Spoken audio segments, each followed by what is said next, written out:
to D&D Beyond, and I am delighted to say that today, during D&D Beyond Live, we're doing a little D&D Beyond plays. As you can see, I have some incredibly special guests with me, and we are all in the mood to celebrate some Spelljamming. As y'all know, Spelljammer Adventures in Space is coming our way in just a couple weeks on Tuesday, August 16th. But as we get ready for that, which in part contains an original adventure for levels 5 and up, if you want to maybe get a little prequel in there, train yourself up to that level 5, you can right now go to D&D Beyond and claim at no cost the adventure series Spelljammer Academy, which is 4 little one-shots, level 1 through 4. If you would like to run through those, you can claim that from now until release day. So make sure you go and snag that thing at no cost on D&D Beyond. Get your Spelljammer Academy. We are going to play a piece of one of those right now, and I'm going to get out of the way because I am not running the school today. Please welcome our DM, Saige Ryan.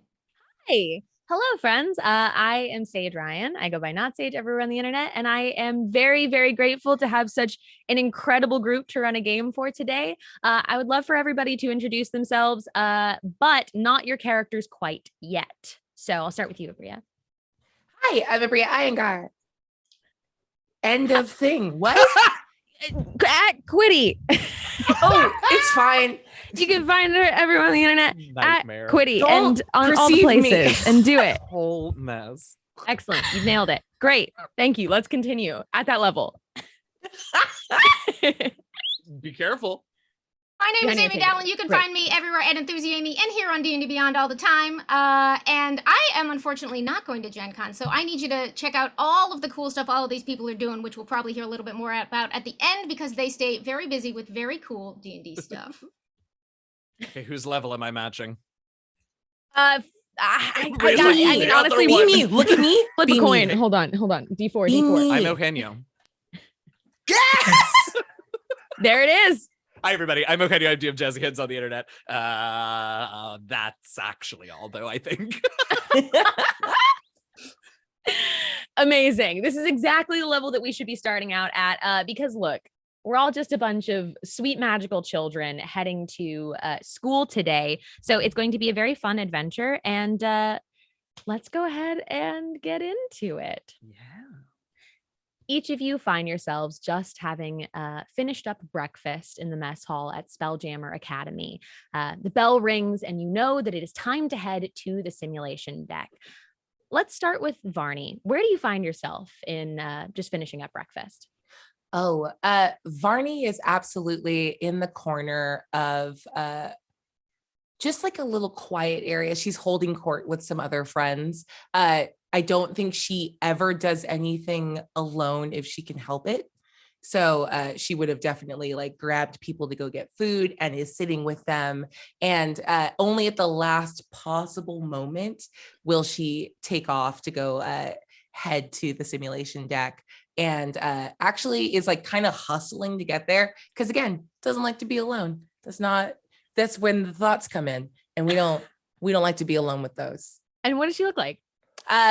So today Varney is in her summer Eladrin sort of finery. She has dark skin, but it's definitely like giving off a very strong gold sheen, like she was covered in an oil and is under like a bunch of gold reflective lights, long golden braids, and robes that are just like a very, very bright green and with like bronze detailing that are a little bit too cumbersome for, you know, the work she has to do for the rest of the day, but it's a look. As Varney goes soaring past you, Megrin, what do we find you up to? As Varney crosses the vision, you can see some of that color bouncing back and forth because I am, as I am every day, a shiny little dragonborn.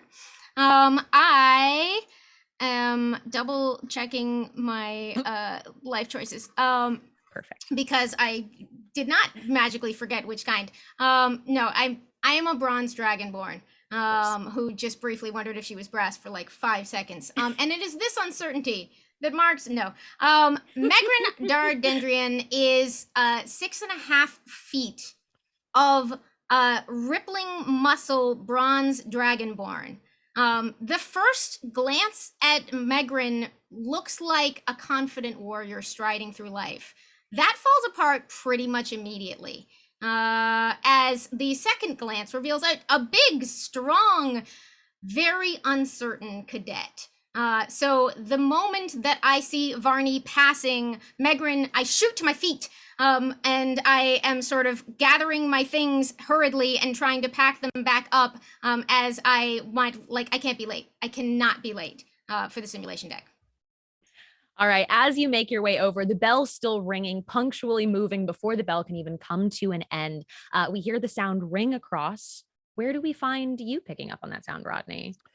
Rodney is having breakfast without a care in the world, has not fully registered the bell. It's probably fine. His little rock gnome self is just sitting and eating, and every now and again he will take a tiny little morsel of food and put it like in his hand and put it in the like backpack next to him, as if he's like giving it to something in there. But if you watch him for long enough, he then pulls it out still in his hand and then eats it real quick. So that's where Rodney is. And I suppose when the bell stops, the sudden absence of sound is what will alert him to the fact that he is now late.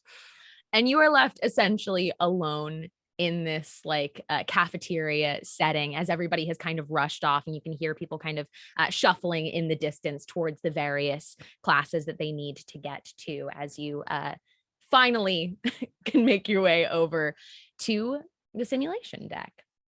All of you end up from your various directions arriving close to the same time. Megrin, of course, waiting there first, punctually. And Megrin, you get a quick look of rare approval from a teacher. This is Bosun Tarto, a grizzled looking Hazadi that has scars that tell stories of battle, as she takes a big drag of a cigar and looks at you standing as the rest of the people kind of move towards her in a herd with just the slightest nod, and then covers her approval as she looks past out at the rest of the class. You've all been to the observation deck before. It is filled with futuristic and magical, incredible technology. And as you all stand together, you also see another group of 3 cadets standing, and they've all come in somewhat matching. They've done a color coordinated scheme of shades of like red and gold as they make their way standing up, trying to get the same approval that you got, Megrin, from Bosun. Your teachers stand in front of you. Bosun gestures, opening up a little bit of room for Sereth to come through. Sereth is somebody who is newer to the academy, but you've certainly interacted with and has a storied history of being an incredibly prolific spelljammer. And as they both look over you, they look out, and Sereth says, "Welcome. Welcome to the simulation. I appreciate you all making it here on time," as she looks over towards Rodney. This Just is going to be smiles, fun. giant smile. They kind of look you all up and down and are taking it all in very slowly, treating it with a slow importance, if you will. Sereth looks out and says, "Okay, well, for today's exercise, you will be going on an incredible simulated adventure. You will be venturing to find a text of sorts in wreckage of a ship. It will be dangerous and is to be taken seriously. Each of you will need to select a role, and you may decide amongst yourselves on the team who best fits each of them." Bosun steps forward and goes, "Captain. Captain's a team member who's going to be giving orders. We expect a strong leader to hold this position. Shipmates are crucial to the operation of the ship. They'll be operating rigging and shipboard weapons. Spelljammers, you will need to, of course, be experienced with magical arts for this. you will be at the spell-jamming helm. And though no role is more important than the other, this one is a little more exclusive to our spelljammers. And they both look out at you. You can see the other team very like huddled in, trying to decide, pointing back and forth at each other like, okay, I want to be, you should be. Is that all the options we've got? Oh, honey, there's only 3 of us. What was your expectation? Well, that's not true at all. You know Pip's coming with us. And I grab into my backpack and pull out what I call my familiar, which is a little stuffed clockwork chinchilla, and set him on my shoulder. There's 4 of us and you know it. Sarah kind of like jumps a little bit at the sight of the creature. It's not, also, I should be very clear, because yes, I imagine it's not well taxidermied, nor is the clockwork well built. So like cogs are kind of sticking out in places, and it sort of makes some real weird noises when it moves, lots of clicking, lots of shrieking of metal. Pip is an important part of any journey, of course. And I look at Varney, but perhaps a role unique to Pip. Appropriate. Like what, Megrin? Chief of Morale. Ooh. Did you hear that? Oh, it's a That's really perfect good. job for him. Excellent. Excellent. All right, we've decided our roles. What? No, we haven't done. Right. Sorry. Okay. Well, Megrin, how do you feel about being captain? Me, Mm-hmm. Captain? Mm-hmm. Pip thinks so. Pip sort of goes back on his hind legs and then falls back down as if he's nodding with his whole body. That's a standing ovation. And Megrin, like the mouth is working, but just nothing is happening. But she's not managing to say no either. Just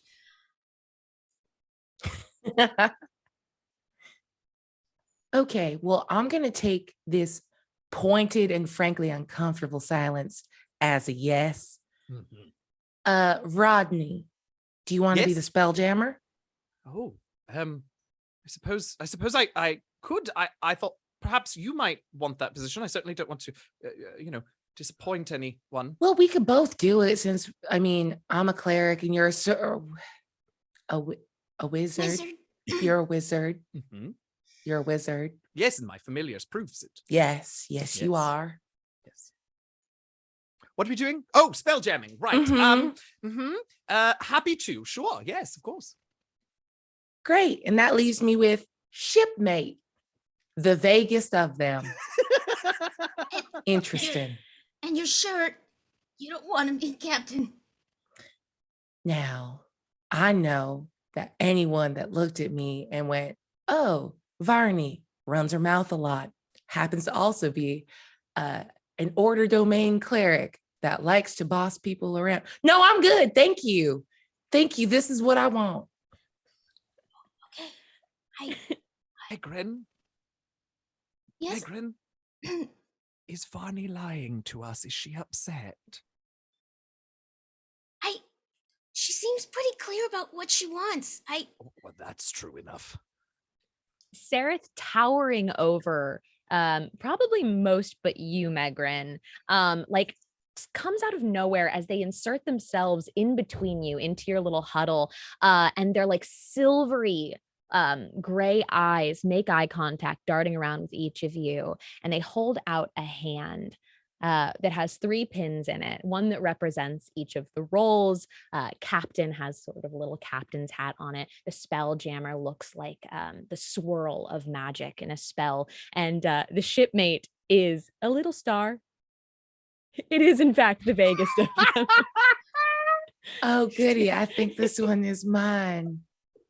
And it clashes with literally every other metallic thing I'm doing right now. That's great. As I clumsily try to attach the captain's pin, I'm watching Varney because I'm used to the fact that my friend sometimes wants different things on different days. you know, and that's a thing that I have sort of learned to roll with, and it's a thing I value. But I also, as Rodney has pointed out, I'm suddenly like, was I supposed to? You know, it is vaguely occurring to me that the one incapable of deciding whether to be captain and the one who easily put everybody in a role might be a little backwards. You know, but I am a paladin of duty, and I'm putting that captain's pin on, and I'm getting ready as I watch. Do it. Now, you're sure there's not like a missing other part of the pin that maybe fell off when you were carrying them over? Sareth turns their face to you, aligning their eyes once again, and just goes, no. And shoots back out of the huddle and starts Can I pacing insight check around. Sareth? I'm sorry, Sage. Yes, absolutely. You just want to know if there's another part of the pin that's missing? I cast guidance. Yes. Okay, great. Roll it. I am going to do myself an insight check. All right, and if I did this right, we'll find out. I put my brand new Spelljammer pre-order dice on. Ooh. Oh, we get to see them. For That's a good looking character sheet. Look at him go. Oh, it's so Ooh, cute. good roll. I think this is also like my first dark mode character, but I had to. These are love the dark mode. you're seeing some of the perks that you can grab if you pre-order it, because that's part of the fun of this job. Thank you for letting me show that stuff off. But also, more importantly, with my gorgeous new dice, I got a 16. Did you add your guidance? Your D4? Nope, I forgot. 1d4. Oh, good. We get to see more dice. Yeah, I want to see more dice, please. Oh, this one's cute. It's a 19 with the guidance. Thank you. Yeah. So with a 19, you being familiar with the teachers, also usually being the first one to arrive, I think they view you with a good amount of respect as a student. You can see directly from Sareth's face as they scan out across your party that absolutely not. There's not more of the pin. That's it. It's a little star. You get the idea that the pins maybe are like, you know, they've been through a lot, kind of came out of their pockets7probably. They're multi-use. At least the classroom the supplies shipmate pins bought are. in bulk. Yeah. Yeah. I'll just pivot to being like, I think it looks great on you, Varney. Thanks. Thank you. Each of you has an incredibly important role on this ship. Spelljammers. You must have a keen mind, focus, and magical talent. The captain, your crew relies on you to be intuitive, sensible, fair-minded, decisive. And the crew will benefit from both of those things as they move. Oh, I'm the crew. Interesting. I'm having far too much fun with this. I'm sorry. Yeah, no, you're good. Both of them pull back and stand to make a little bit of space so that you can see the deck that you would step up onto. It has various screens across it as staff and faculty of the school stand by powering each of the machines with their own various forms of magic. It swirls with all of the different colors that comes from each of these unique people providing the source of their magic to create the simulation. Sareth will gesture an opening for you on the two separate decks as the other team kind of makes their way towards theirs. Meekin, another one of the students that is in the other party in their like well-polished matching uniforms, turns to you and just goes, "Good luck." Well, thanks. Is Meekin nice? Generally? Yeah, Meekin has always been very, very kind to you, is definitely part of this like kind of elite group at the school that's known for well performing and good grades, but has expressed nothing but kindness to you, and you've encountered amongst them. And if you'd like to roll for their honesty on their well wishing on your trip, you're welcome to. Yeah, I'd like to insight check that. Yeah, insight check. You monster. Just As he stands there with the biggest smile on his face, so excited to go on the adventure. I did roll a Arnie. natural one You did. for a total of 6. Honestly, this guy could mean anything. He's a wild card to you. Got it. I hate him. Is the thing. Thanks so much. If we have a chance to kill the other group in the simulation, I think we should do it. I think the rest of you can clearly see that he's standing there like, Yeah. smiling, so excited, climbing onto his A own little like monster. observation deck. Rodney's He- waving until Varney says that, and then is like, yeah. Yes, let the hate flow through you. I'm still Couldn't even sort keep a of. straight face, could you? I keep the smile on, but it sort of gets weirdly frozen as I'm the warring instincts were like I think Megan's always been pretty nice. I do, Sage. I have another question. Yeah. Have we done a ton of simulator stuff, but this is the first time we're doing like the ship rolls, or do we do this every day, or is this our first like straight up time in the simulator? You have done small simulation adventures, but this will be the first time that you will be going in without a teacher with you. It is just going to be the three of you on your own adventure. This is like kind of like the end of a quarter. So it's a big deal. You know, it's important and crucial to your grades. And this is the next step in your education.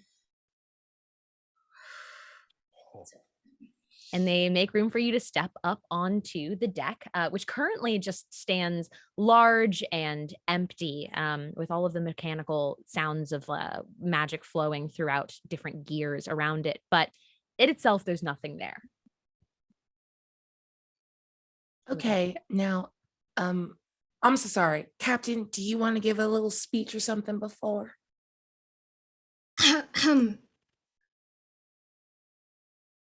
We have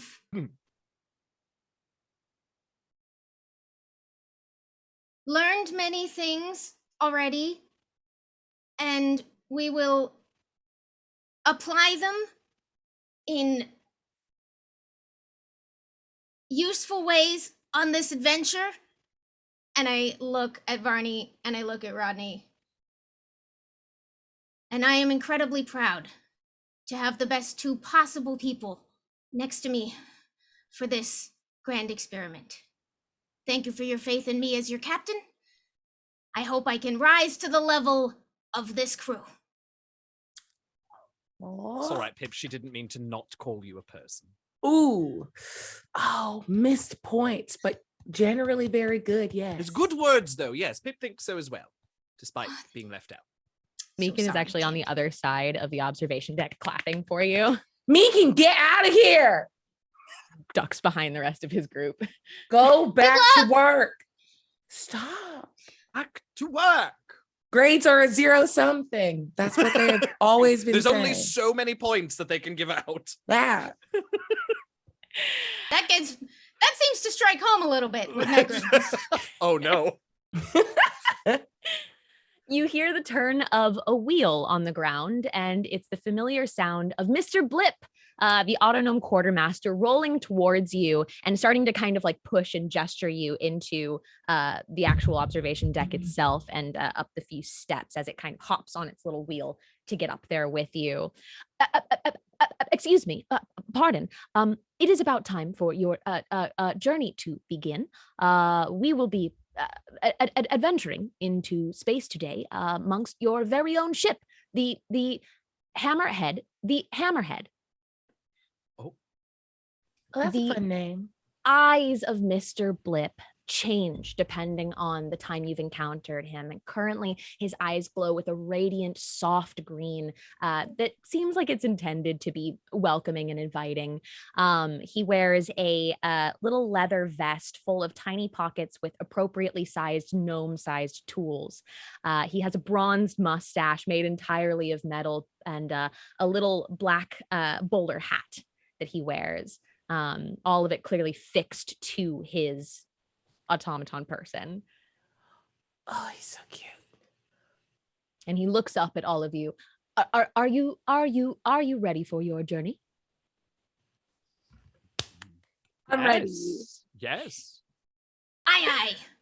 Oh, yeah, aye. Yes. Is that a thing we say? Aye. Why the captain said it? Nate, we could. Yeah. Aye. Oh, I high five him. Yeah. He doesn't like respond necessarily. He just takes it Yeah. Honestly, and then ideal play. reaches into pockets. Yeah, really.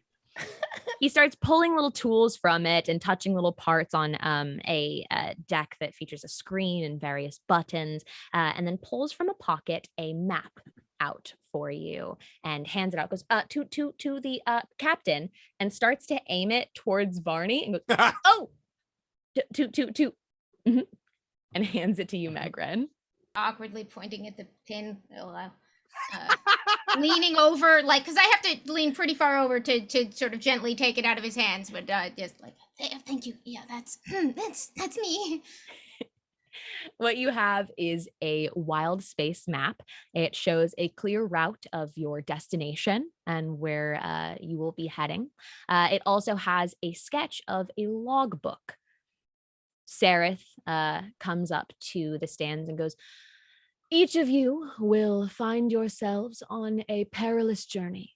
And though it might feel frightening at times, although it will fill your senses with the idea that you have left the schools, please do keep in mind it is all illusory magic. With my skill in illusion, it will seem possibly more real than you're prepared for. In addition, if you are hurt or damaged, it will feel real. Why don't you just make that part not feel as real? Sorry, I didn't raise my hand. Yes, Varney. Hi, Varney. I'm everyone else on my ship, I guess. Why don't you just turn that part down a little bit so we don't get distracted by pain?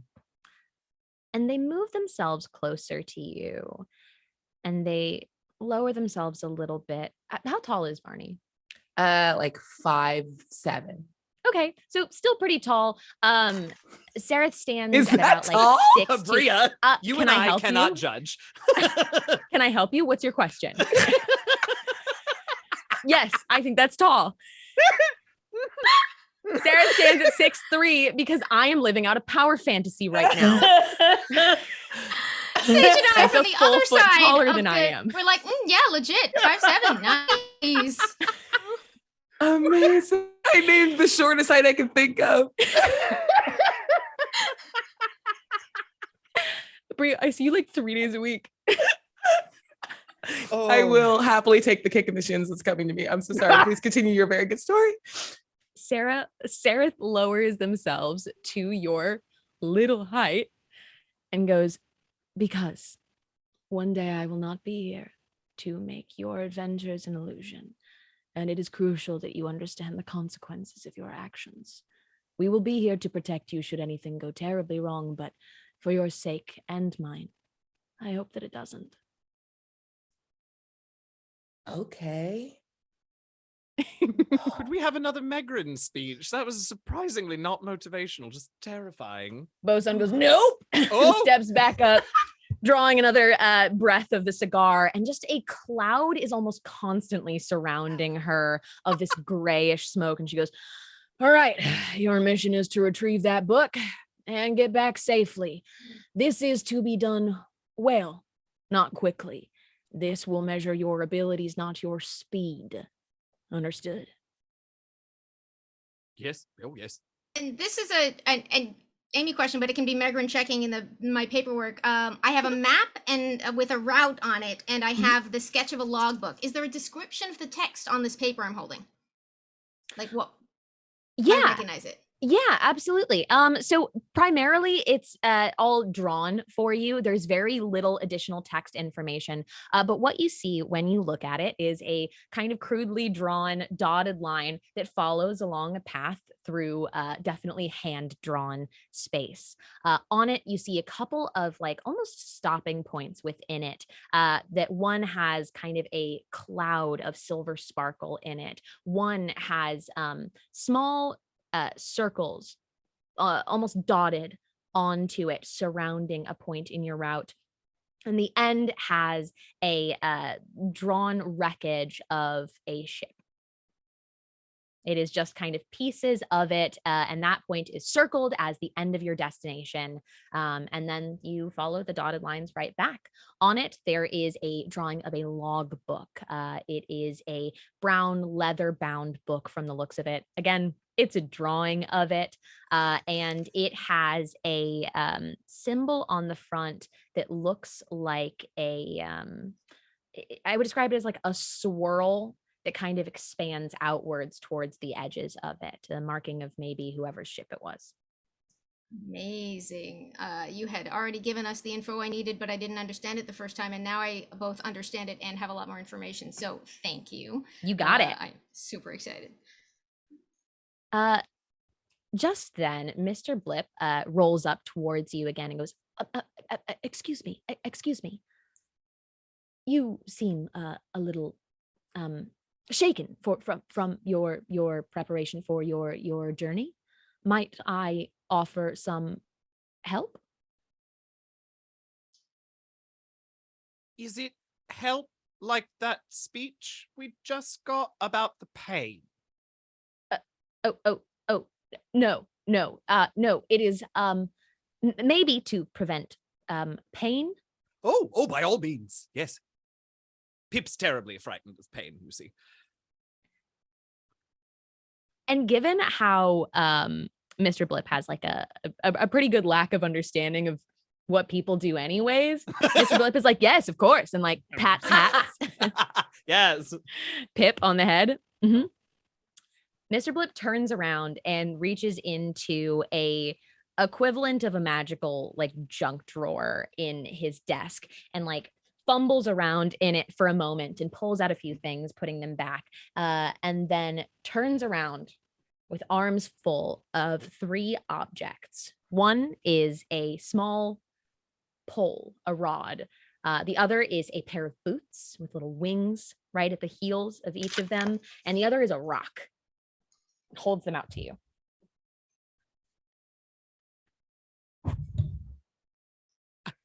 I reach for the rock.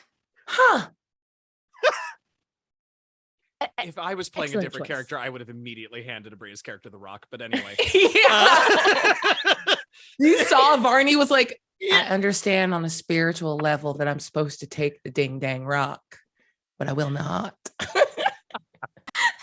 Seeing that on Varney's face, once Megran takes the rock, just looking at the other 2 things, just looking at those 2, looking at Varney, looking at those 2, looking at Varney, taking a small step back. No, go ahead. You pick first. I'm trying something. I'm So it's being boots gracious. and a rod, right? Yeah, what you have is a pair of boots and a rod in front What's of you. the rod look like? The rod is very plain. It is I'll take the boots. Silver and of medium size. It would fit in 2 hands. It does look like it extends a little bit though. Oh, I'll still take the boots. Okay, a stick. It matches my star. And you get handed your stick. And because if anybody would like to glean what these things do, any of our magic users, you're absolutely welcome to. If you don't have a spell for it, feel free to just roll me Arcana. I did not prep the appropriate As much as spells. Rodney wants to make everybody wait 10 minutes for him to cast a detect magic ritual, I guess we'll roll Arcana. I rolled an 11. Yeah. I'm gonna roll myself. I'm at a -1 for a 5. Oh boy. Oh. I love my rock. All right, Level my 2. turn. I'm at a 0 as a wizard. You heard me. Wizard, yes. A wizard. I can't see it. What is it? Ooh, it's Oh an 8. no. Oh, it's an 8. It's an 8. I Ooh. got a very nice pair of boots. Okay. Sage, we're level 2 dum-dums. Yeah. What is However- magic again? Varney, you did have a 12. No, it was an good. 11. I have it a was an -1 11. to Arcana. I'm gonna say with an spellcasters. 11. Yeah. With an 11, you're able to take a look at yours, and you do get the idea that what you're holding is an immovable rod. It's a stuck stick. Cool. What you These do are have is magic? in fact a stuck stick. Yes. For your journeys. What does it do? And Mr. Blip goes, yes. Clearly having honestly no idea. He just pulled some stuff out of a drawer. His eyes actually Amazing. fluctuate from that very comforting green to a little bit of like a pale yellow. as he like panics a little bit and his gears turn, Oh. and then he goes, that is a stone of good luck. Now, why did it feel like Mr. Blip lied when he said that? Wouldn't do that. Our grades won't be affected if we use these items, will they? No, they will not help you that much. I mean, they are approved. You say that. Stone of luck. And Mr. Blip turns to you, holding the boots, and goes, that is a winged boots for flight. Ooh, one of these is immediately better than the others. Interesting. Well, how about this, Varney? If you put the stick somewhere between us so we can both reach it, and then you can have one of the boots. Little skis. Interesting. Baby, why don't you just go ahead and take them so you and Pip can be extra mobile in the space if we need it. I'm good here, and I'm just gonna click the immovable rod behind me and sit on it. I'm not sure if It's just a little hover Rodney, we chair. probably just need you at the helm. So possibly if you wanted to consider perhaps we switching the items around. I mean, you know, Vonnie's very comfortable. I don't want to make her get up, but Okay, it was just a suggestion. Let's go. Hey, Megrin, you're the captain. If you want a thing to happen, you just kind of make it happen. Oh, Also, right, yes. we're all friends, and you're really not going to hurt our feelings. Oh, well, I just, Pip's not sensitive, so Varney, if you seem to have a whole lot of different things that are your job by yourself, and if you wanted winged boots to move around and do them, perhaps I could give the luck stone to Rodney. But I mean, that's why she's the captain. She's thinking all of this through better than any of us could have, of course. Yeah, it would have boots. Here you go. And just happily trades it. And Varney, like, hungrily puts on the boots. I'm gonna take the rod and just like put it. Where am I gonna put it? I don't know. I'm gonna hold on to it for now. Okay. I had a gag, but then I realized this is not how immovable rods work, so never mind. I'll pocket my the stone and with a slightly firmer step, look expectantly towards our next move.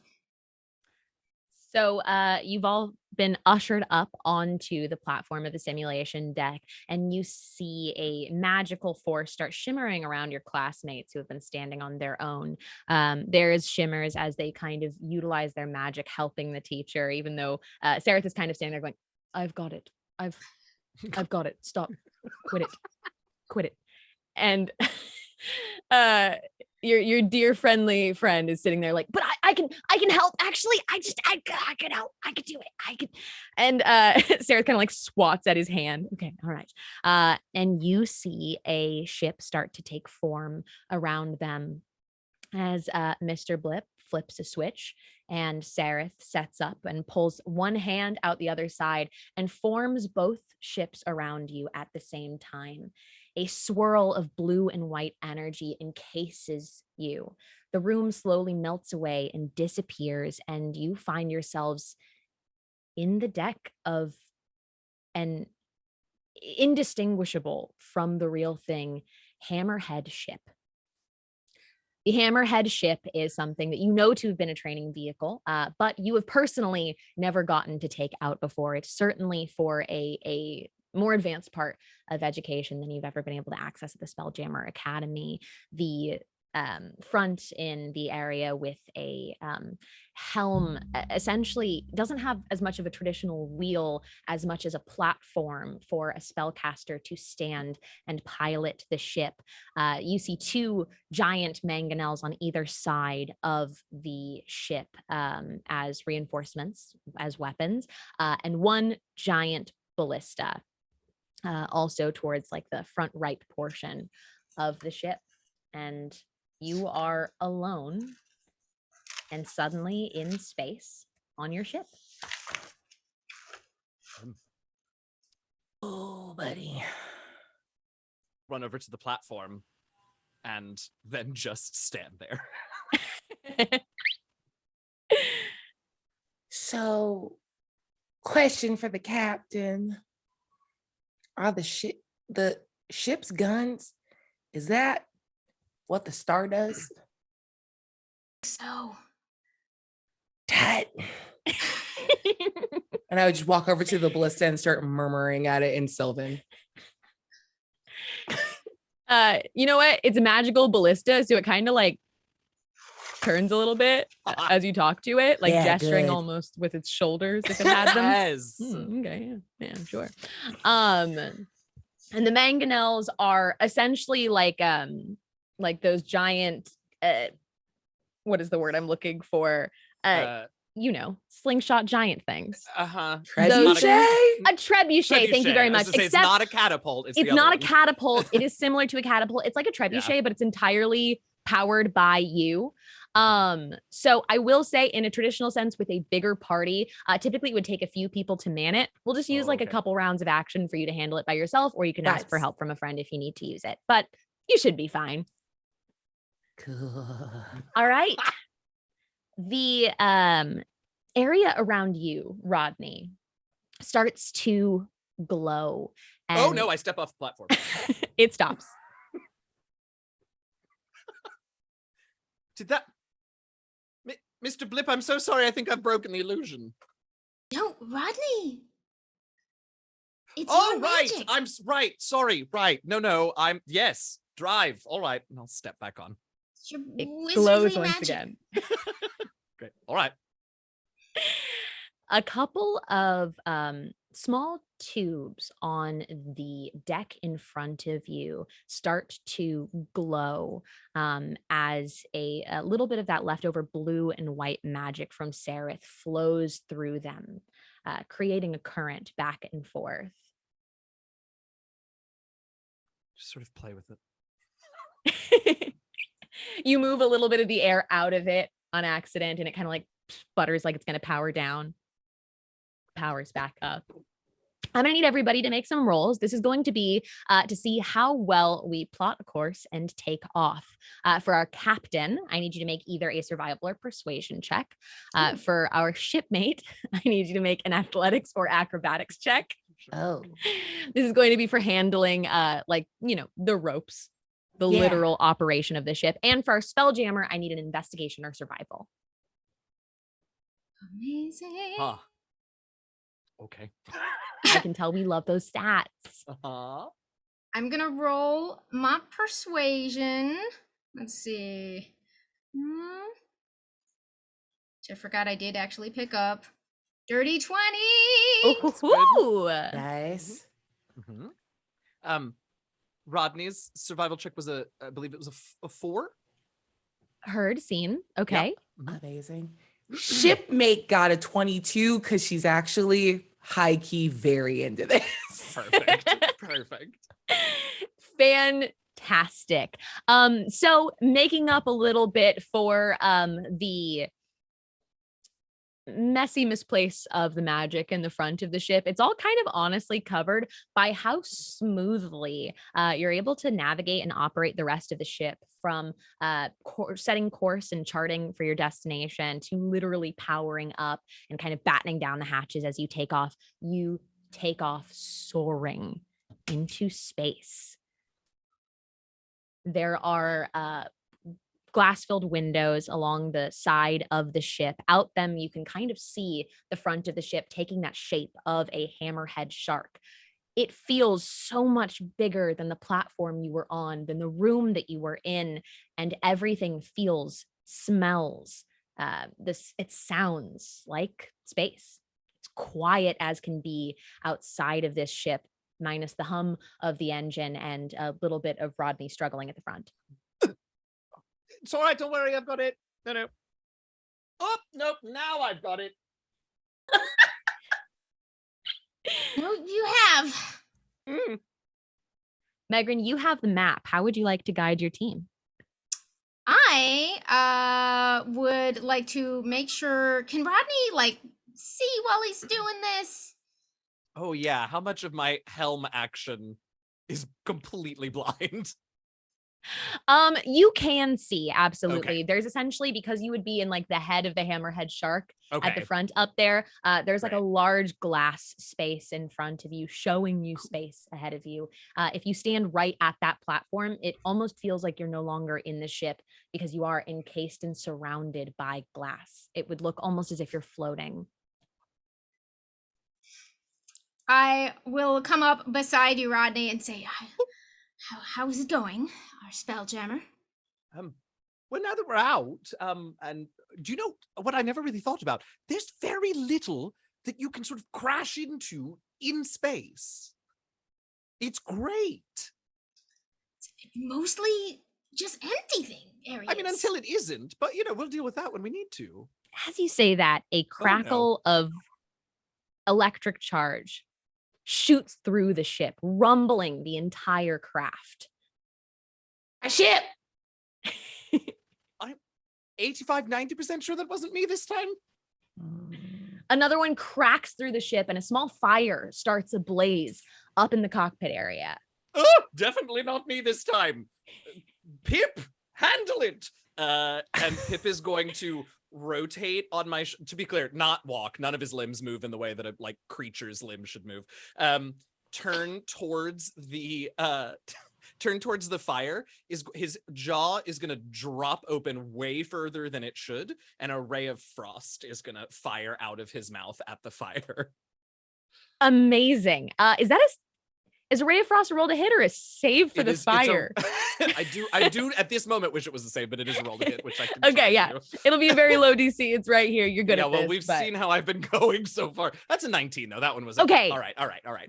Incredibly skillfully, you are able to shoot that fire, the frost towards the fire that kind of compete for a second as it burns out, leaving only a little bit of like a scorch mark where it once was. Knew he'd be a useful crew member. But another jolt of lightning, is it? Charges through the ship. Varney, you looked like you were looking around. Yeah, Varney would have immediately sprinted in the direction of where the damage impacted the ship. So in the direction of where the damage impacted the ship, you feel it charging entirely throughout it, as if the whole ship has taken on an electric current. Roll like an insight for me. Ooh. Okay. You can pitch me on something else if you feel like you're better at it. It doesn't matter because I just did a bad job. An 8. We're real swiggy with these rolls. Tell me today. where you're looking. I think she would have tried to see where, if there's energy suffusing the ship, then she's looking where damage already was to see how bad it is, and if the ship is taking like meaningful damage. Yeah, I'll say with that 8, because look, you're level 2.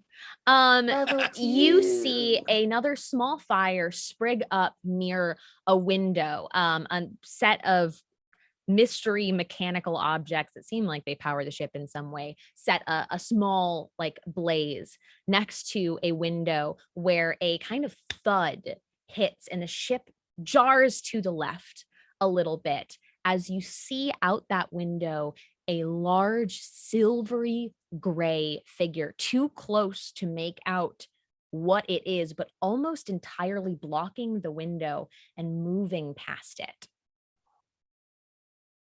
There's a thing here. Sprinting towards Varney. The thing passes, and as it kind of goes all the way past the window, and as you arrive, Megran, you see the tail at the very end of this creature as it passes. And you would probably recognize the tail of a space eel as it slithers up past the ship window. Quick, what's my knowledge dump? How dangerous are they? Do I know anything about their behaviors? I want to flash back to curriculum from last year. Hit me with a history check then. Ooh. It could be history or arcana if you would have them for a more magical space perspective. Guidance. Oh, thank you. I'm gonna go history with guidance, and oh dear Lord, It's a total of 4 on the guidance brings us up to a 7. We're doing great. 7. Okay. Yeah, you know what an eel looks like, and you know that they live in space, and you know that they are in fact electric. But with a 7, that's about all it gets you. As you see another one of their faces swirl by the window, and you realize they're kind of circling your ship. Can I try to yell at the space eels to make them stop doing this? How would you like to do that? Do you have an ability for it, or is this like a? Are you just trying to intimidate them? I would love for this to be either intimidation or animal handling, as I try to give the eels orders. Oh, Varney. Yeah, roll either one. You tell me. Great. That'll determine the thing you say to them. Cool. It's animal handle. They're the same. It's the same modifier. Okay. I'm going to use animal handling though. For a total of 13, as Varney just like leans out and yells with a voice that sounds like quadrupled, like 4 different voices speaking in unison as she taps into like her cleric domain. It's just like, hey, stop it. You're breaking the ship. The electrical charges come to a halt very quickly. And one of the eels that was passing by a window and one coming down on the other side freeze in place. You can only see them kind of squirming back and forth, but no longer rotating around the ship. I need our captain to make survival or persuasion, and our spelljammer to make arcana or survival. You should be so good at arcana. You're a wizard, Rodney. You're a wizard, Rodney. I'm gonna roll my persuasion with it's a 13. I'm Okay. a good wizard And how did you do? who is rolling survival instead of arcana because my modifier is higher, and this time I got a 10. Okay. By our standards, Clearly. we're improving. These are natural 20s when you're level 2. Right now, see, I'm understanding something about Rodney before, because Rodney's been on other adventures at higher levels. This is clearly why he didn't become a spelljammer. Respect. So, 2 of you succeeded on your checks here. So the eels kind of swirl around the ship, clearly having heard, and you've definitely disrupted the idea of we're swimming around a space shark right now, because now there's people voices coming from inside. So they've kind of, one of them opens their mouth a little bit at the window and tries to like bite on the edge of your ship very lightly and hits metal. No nibbles. No I'll- nibbles. Bodily occupy that window and be like, leave us be. The eel like retorts backwards a little bit, or like kind of tucks into itself like a dog. And it leans forward to bite a little bit again, just very cautiously. Can we give it I'm something else to flaring my chew? crest. We have to give it something else to chew. You want to give it something else to chew? Yeah. What would you like to What's do? This barrel next to me. Yes, that barrel there, of course. Yeah, I'll say you find a wooden barrel that does say property of Mr. Blip, like hand carved into it. It's just a beautiful wooden barrel with little cogs like pressed into it around the name. An empty barrel that maybe sometimes is used to stock food on longer journeys. Oh, a couple things. One, this is in our imagination, so it's not actually harmful. 2, remember when he gave you a rock and I pick up the barrel and just kind of try to mush it out the window? Like, take this. It's a good chew. Also, I'm so sorry for your rock, Megrin. Actually, you should have a +1 on ability checks. You've succeeded on like everything so far, or failed by enough. It wouldn't have made a difference yet. But you do have a +1 to ability checks and to saving throws. Ooh. It's a good rock. Yeah. I'm gonna also use that luck to sort of maybe stop you on the way to putting the barrel through the window and help you carry it to over the deck so we can just put it over the side. Now let me be clear. The moment you also touch the barrel, Varney lets it go. Thank you so much.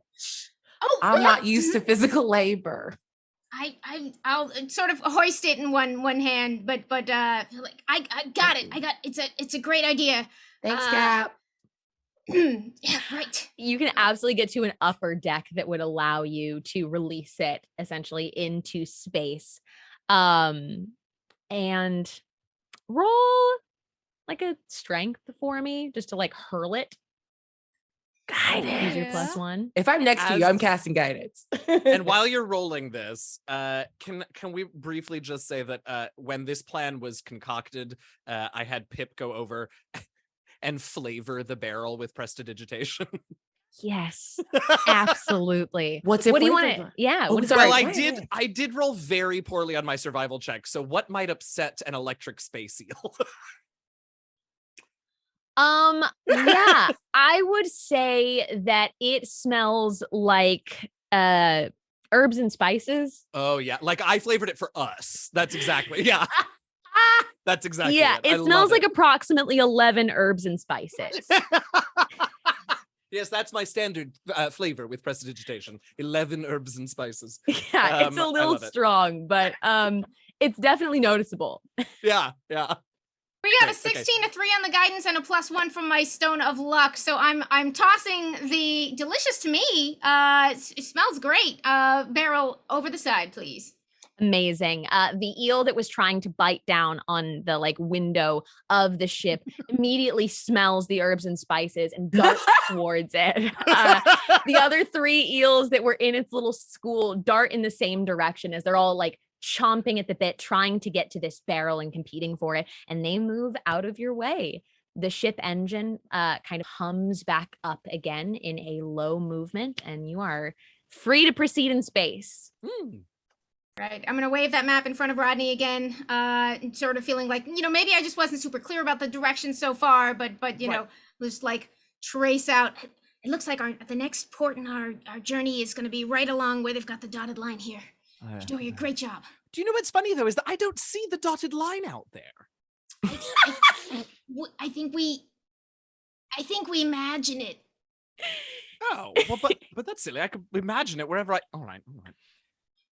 It's true, you could imagine it. He's making a very fair point. Okay. Yeah. Course set, Captain. With no problem, you're able to keep moving along your journey, and it's a relatively uneventful little bit. What does everyone find themselves up to on the ship? I'm While doing it's smoothing. repairs. Oh, there were a couple of fires. Yeah. How do you repair? Look, there's no universe in which I woke up this morning and thought I'm gonna be the crew of the ship. So I did not prepare mending. So I am acquainting myself for the very first time with a hammer and nails and whatever scrap wood I can find. Amazing. Yeah, so straight up manual labor, new to you and frequent today. Mm-hmm. I don't know, roll a what do you have? Give me something that you're good at for this that I can apply. I would like for it to be a performance check, which I'm not that good at, but Then why do you want it to be performance? because you She's can't a gremlin. incite a wooden plank. You wouldn't inside a book. You wouldn't download a car, would you? Sure. Go ahead and roll performance for me to see how you decoratively repair this damage. Oh no. I got a 15. Oh, Mira. All right. What if I'm actually very good at being a ship hand is the thing. You might actually be incredibly handy, turns Oh out. my God. Is that worse though? Yeah, no. You've been so against it the whole time. Let me be clear. I established up top that I do not turn the I inward. This is only a good thing, and we will not think about it beyond the immediate success. Thank you. My mistake. Mm. You do feel a little bit of the approval of Bosun in your heart, though. Oh my God. Oh my God. And then also smell cigar smoke. Back up. My immersion. All right, Rodney and Megran up towards the front of the ship navigating. You do see something marked on the map and clearly coming into view out the front, which is a very expansive asteroid cluster. It lines up pretty well with the spot on your map that had those little like kind of perfectly dotted marks of gray on it. Oh. Oh. How you feeling, Rodney? You ready to take on an asteroid cluster? I say as I tentatively reach out and think about casting a bless. When you say take on, You're gonna take the challenge of all of the hours of study that you put into magic, all the training yes, and acquired dedicated scholarship that took you on this path so far. yes, And you're going to absolutely. use that finely honed focus of mind Mhm. of your wizardry. Yes. And as if it was an inborn talent that you had to connect with the magics of the world, you're going to channel it through that helm, and you're going to steer us through this without hitting any of the sparkles. Vonnie, she's getting better at those speeches. I heard. Yes. All right, great. I'm ready. I'm not going to say no to a bless, but yes, let's do it. Megran, you're a paladin. Do you by any chance have like inspiring leader or anything? I didn't take any feats or that. I really bless is all I got for the like. It's okay. I think honestly, I think everyone gets the benefits of it anyways. You take the temporary HP of inspiring leader. You gain temporary hit points. What is your charisma modifier, Megran? I am at a +2.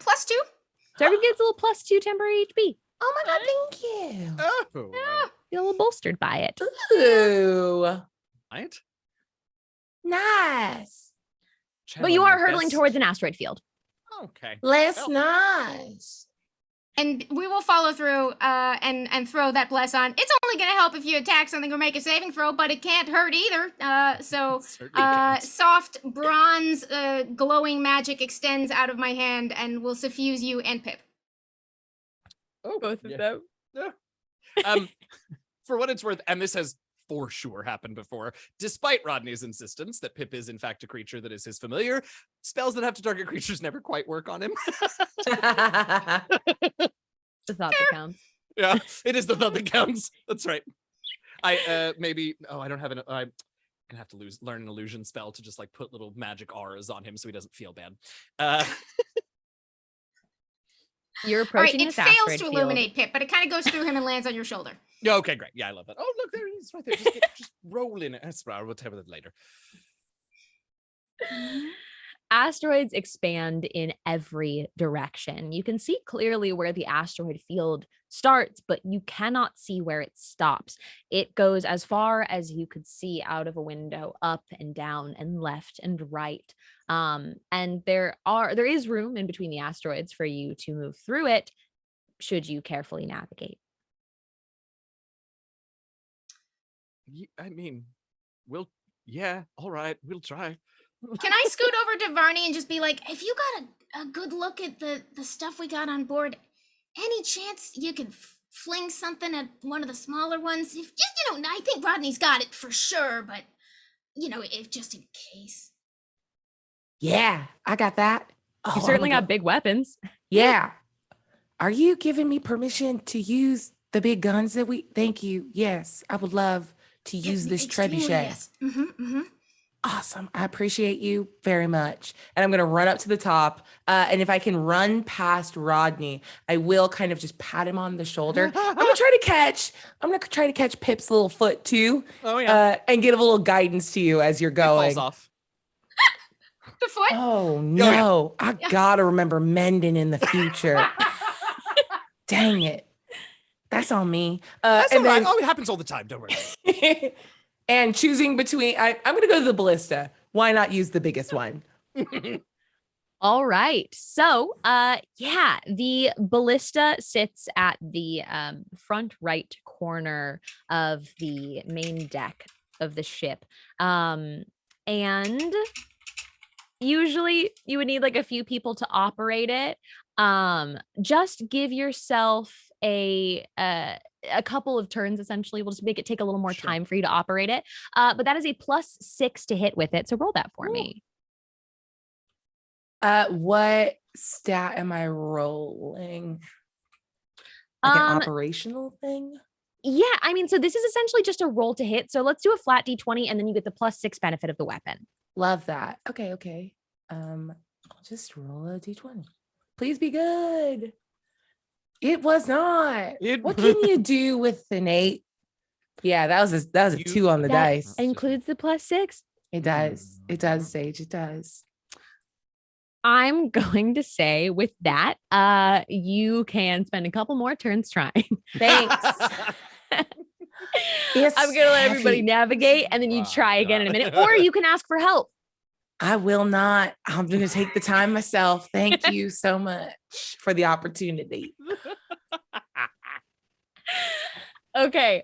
I need some of the other people that are navigating up here to I just sent that to the wrong person in chat. Ignore me. I need our captain and our spelljammer.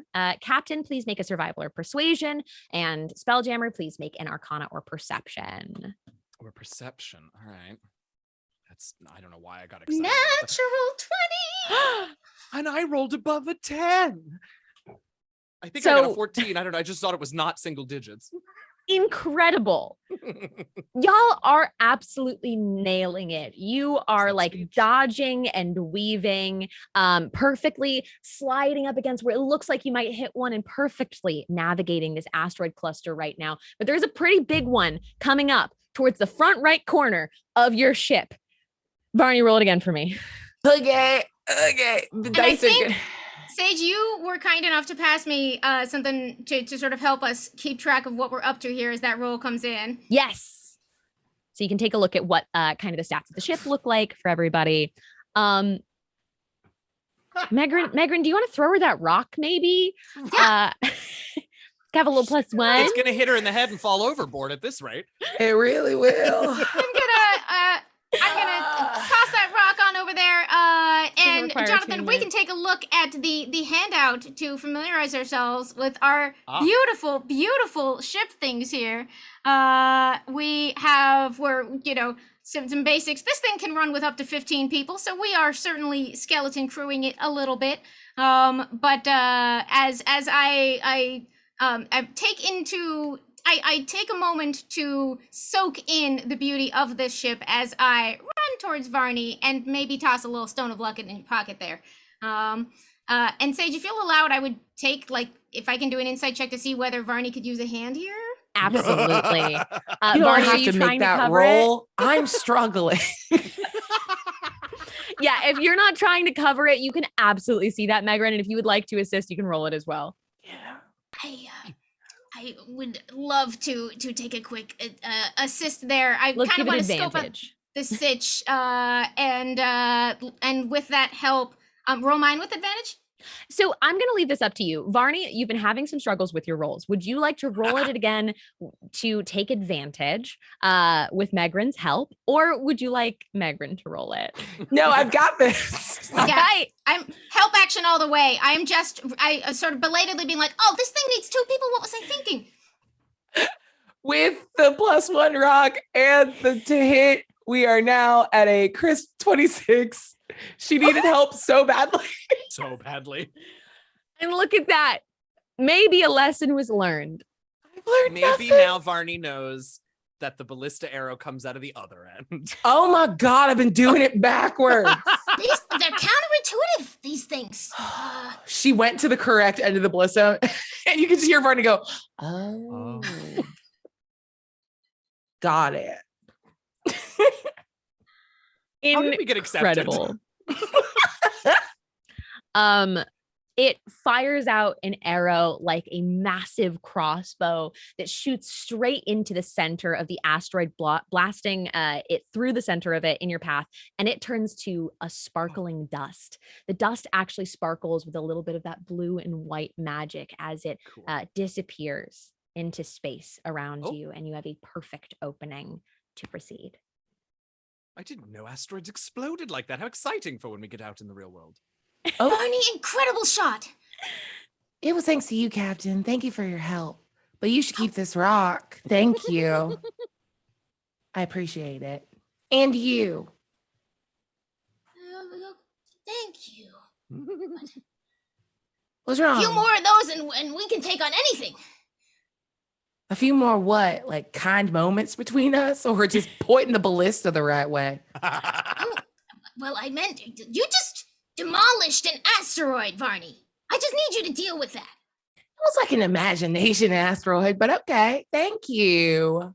But if an imagination hit my ship, our ship, I would take it pretty personally. So, damn glad to have you on board. Oh, yeah, you're real good at this. Nice. Hey, Rodney, she's getting real good at this. I know, right? I can hear her. How's Pip doing? Wait, so he'll have his foot back shortly. Okay. Okay. I'll take that as a cue, and I'll go look for the foot while Rodney is sort of navigating. As I've accepted that the captain's duty is to just kind of pinch hit. I don't know baseball things. You know the one. That was a perfect. That's You're good. good. Yeah. And so I'll if I can, I'll look around on the floor for the foot and see if I can kind of squish it back on there. Roll investigation for me. Oh, sure. Yes. See if you can find a foot. Yes. At a -1, it's a 3. What do you put on We're my back, poor baby. chinchilla? You know the little knob like from the Mandalorian ship? Squeak, squeak, squeak, squeak, squeak. Squeak, squeak, Y'all, squeak, it doesn't even look that out of place on this poor monster. There we go, Pip. Rodney. Up at the front, you see a cleared path ahead of you, and directly in your line of sight is the wreckage of a flying fish ship. It is torn apart and almost frozen in space. There are bits of asteroid kind of smashed into pieces of the ship that it clearly collided and did not exit as smoothly as your crew did. And it is spread out amongst a few different pieces of wood and also pieces of those giant space rocks. But floating in front of you. That is where the book is, yes? I believe that's our destination. I am feeling the confidence of having succeeded once in the last 75 minutes. So I am going to bring us in alongside the wreckage. You can absolutely, especially with how y'all performed with navigating that asteroid cluster just now, you can absolutely pull it right up. It's a group project. You're being graded as a group. Don't forget. Oh no, don't say that, because that makes me that guy. And you are. And you are. Look, my power fantasy is being able to parallel park perfectly instantly. So thank you for this. And you glide in and you do see different parts of wreckage. You don't immediately see this book that you're looking for, but you do know from the map and the sketch that you have there that it should be somewhere in that ship. But it is also floating in space. How would you like to try and access any of these parts, if you would? Well, hold on. Nobody. Now we've got to be safe, right? We learned all about the safety procedures. So Pip is going to go maybe to like the main mast, the bottom of the main mast, Mhm. and is just gonna like, I guess maybe on the opposite side of the wreckage is just going to set the rod down and stick it in place so that the ship can't like drift away from the wreckage. Are you anchoring your own ship?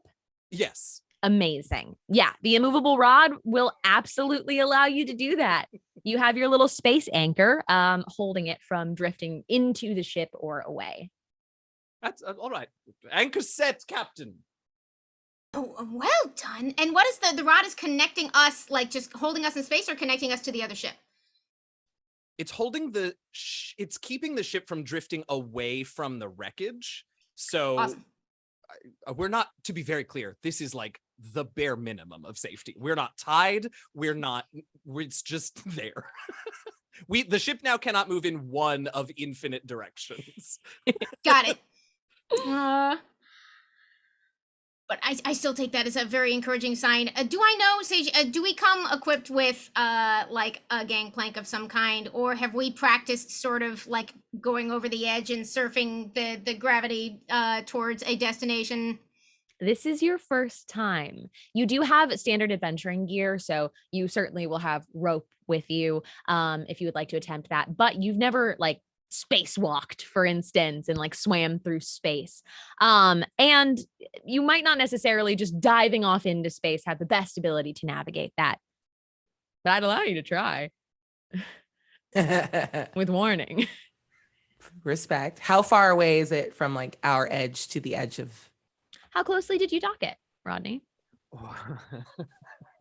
What a good question. I do feel, I mean, all right. It is close enough that who's the tall one? Oh, Megrin is the tall one. That Megrin could like reasonably, probably the last 80 minutes notwithstanding, make the jump. Okay. I am not convinced that it is close enough for Varney and I to do it without much luck and potentially being yeeted. Yeah. Okay. So the ship itself, the flying fish ship, has separated into multiple parts. You see like the front end of a ship with like sparse wood around it. You can see kind of the center that looks like it might have even been like a captain's quarters, essentially. The rear end of a ship floating, all detached from each other, but held in space. So I'm going to say you're probably very up close to like the main hull of the ship, the largest portion of it where you're anchored to. If anybody would like to roll an investigation, you can look around to see if you can get any insight as to a storage spot. I would love that. I also, Saige, would love to sort of just test my understanding of the, you know, as we get ready for Spelljammer to come out, we're all going to get the complete situation available to us. But you can check out, free plug for my colleague Michael, who puts our wonderful articles together on D&D Beyond. Some guides to operating in wild space are already out there. And in one of them, for instance, we have the idea that gravity on some of these ships, under some circumstances, has like a past the ship. It's sort of a flat, like this way's up and then that way's up, and it extends. So I, if I'm jumping ahead, please let me know. But my understanding would be maybe like if we launch ourselves out, we got some maybe like options. Yeah. That's a pretty good understanding of it. And honestly, just for Amy knowledge, I'm not going to make you roll anything for that because you've got it. Yeah. So certainly by the like gravitational pull of your ship itself and the gravity that it offers to keep you on it and the magic that is applied to that, you would have some options. It would be a matter potentially of also then climbing onto the things. You might not necessarily float away into space, but you will still have to navigate getting into this difficult terrain structure and figuring out where the book is within it. All right. So I'm sort of muttering some of that to myself as I'm like, so if we kind of, and then we make, what if we like kick and we'll sort of maybe bob, and I'm kind of looking over the edge, like up and down over the, you got us on the same plane. So, but then how do we get back? I would love to face step 30 feet to the closest surface on the other ship. Yeah. Yeah, I just got a little teleport. Absolutely. Now you won't necessarily float away in space, but sure. Yeah. There's no role for that. I don't think. I think you just teleport. I just do it. Yeah. Great. And I want to jump to the one that I see her like aiming at. I'm like, this one. And which one is it? Oh, goodness. There's three main portions of the ship, let's say, kind of a front, middle, and end. Of Where the were you ship broken gesticulating? apart. Ooh, Sage, should I roll that investigation to see what my best guess would have landed on? Yes. Please do. It's at a -1 for a 5. That's us. There we Where are. does one keep books? Where would one even keep? What Where would you is a keep a book? book? The Venturing back, I log? guess. Yeah, I Could don't be know. anything, honestly. Okay. You're pointing at the back one. Yep. Cool. I'm gonna teleport. Hold on. Let's just see. Yeah, I'll teleport to the back one and be like, this one. Make a perception check for me. Oh, thank you for Since giving me you're a on chance to there. roll. Boof. Boof. 13. Double digits. I'm telling you. It's a natural 20 for us. Yeah, Sage. It's We're really level 2, It's dog. really spacey out here. I didn't set the DCs. But because the DCs are like 12, but we're struggling. Yeah, and honestly, most of the DCs have literally been 12. However, this one was a 16. Oh, well. Perfect. Specifically. Would anyone else like to make a perception check to help guide Varney? Yeah, I'm gonna. This might take a sec, but I think I will go ahead and start tying a rope around myself and to the edge of our ship and prepare to sort of try to scoot myself off and catch up. But I'm not as confident because I don't have a teleport. So. All right, mean, so you're I'll trying to look scoot from yourself the onto a helm. piece. All right. Rodney, roll me a perception. Megrin, you're trying to move onto a piece of the ship, right? Yeah, I want to join Varney and start searching. Okay, amazing. Hit me with either like an athletics or acrobatics, whatever is best for you. And then also with a perception to look around. What is happening? I got an 8. Guys. Oh, Weird. thank God, Meg. Oh, goodness. But it's on the athletics, so I have no idea where I'm going. But nat 20 to get there. You- I mean, one would think that you're wearing those boots that you have. Oh, I should have given, because this would have been, oh, well. Oh, man, I got those boots. Oh, I'm so glad I gave them away because I too completely forgot about them. Did you put them on? Yeah. I Oh put my When you them God, say on you put them on, you hungrily. put them on. You face stepped even though you had them. Yeah, I That's so forgot. good. That's so good. I can flutter back and come grab you. But Megrin like nails it. Megrin doesn't need anything. Glides over to this piece here. And how was your perception check? The perception is gonna come in more at like a 5. All right, Rodney. Rodney, what Yeah. have you got for perception? An 8. Okay, so we had an 8, we had a 5, and we had like a 12 or 13 or something. Mine was a 13. You know, maybe it's the wrong asteroid cluster. That dotted line might have been going a different direction. Yeah, it might just not be. They said it wasn't about how quickly, right? So I'm just gonna start like stick by stick, just They did like say that. crawling over this. Yeah. And because you succeeded so well in navigating it, I'm going to say you can make your way around. Heck, you could jump from piece to piece if you want. You are suddenly graceful. Oh. And you do see, and maybe it's a little piece of help from a teacher, but a little bit of blue and white magic starts to ripple from a spot in the ship. Oh no. Oh, Varney, what is that over there? A hint. And I will. You two be careful. It might be a trap. Stay away from it. I'm gonna go, and I prepare to face step, and I trip over one of the wings on the wing boots, and I'm like, oh dang. Hold up. And I flutter over first to the captain and give her a little salute and be like, I'm gonna go look at this. Let's go look at this one together. Yes. And you're And- both able to navigate towards the piece that is up at the front of the ship. Yeah. Oh, this end, not the. Oh, right. Where would Long one book. even keep a book on a boat? All right. That's how you get seasick. Are you looking where the magic is? Yes, obviously. It's a book. In fact, it's the book that you've been looking for, a leather-bound book with a swirl in the middle of it, slowly almost melting outwards towards the edges of it. And it is, in fact, the logbook. I think you have to take it because it's got your captain pin on it. I would like as a captain to please request. I mean, supposed to order, right?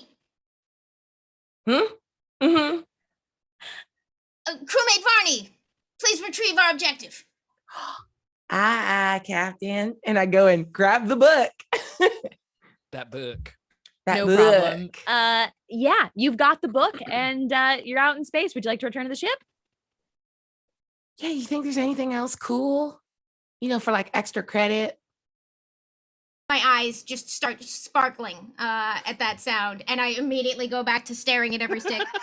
We're never getting home. Y'all can roll perception and investigation. I'm gonna give you a mercy of take whatever you want, honestly. I want to cast guidance and assist her in the investigation. Amazing. Roll with advantage. Amazing. Okay, the first one was a 10.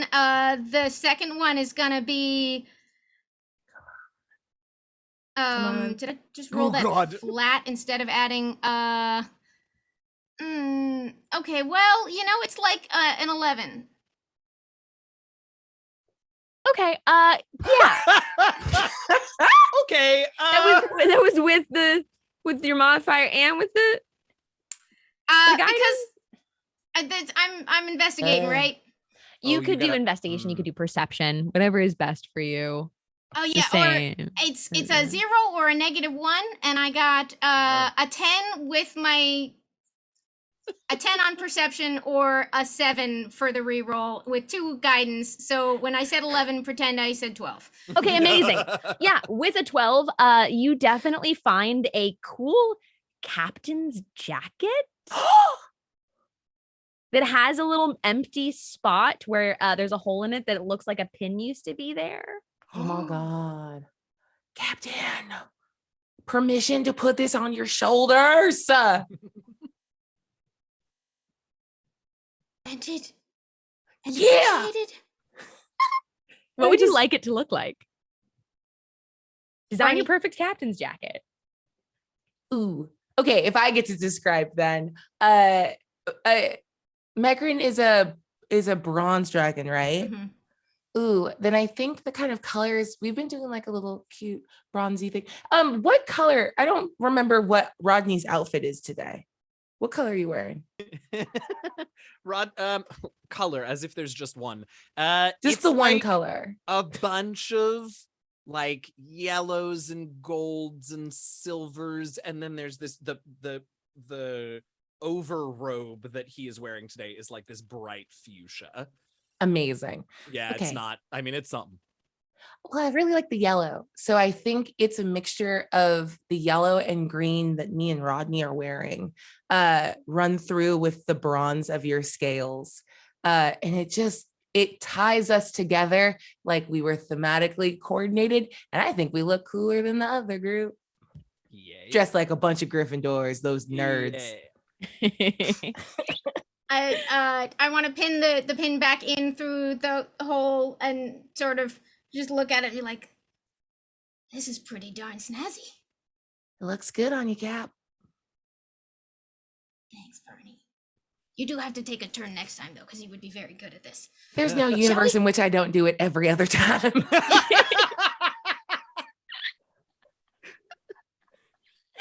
Amazing. You are able to, between your boots and your dexterity, make your way back onto the ship, no problem, sporting a great new look and looking more captainly than ever. And the map has no other stops on it. It is simply a pathway back through the same route in which you came. Hey, Shall we set sail for home and excellent grades? I mean, we got the good grade already. We did the thing, right? And it's not timed, right? Explore the fake space a bit. Rodney, you're such a good spelljammer. We could go wherever. If Rodney were You could- more self-aware, he'd be like, I mean, we will definitely go somewhere.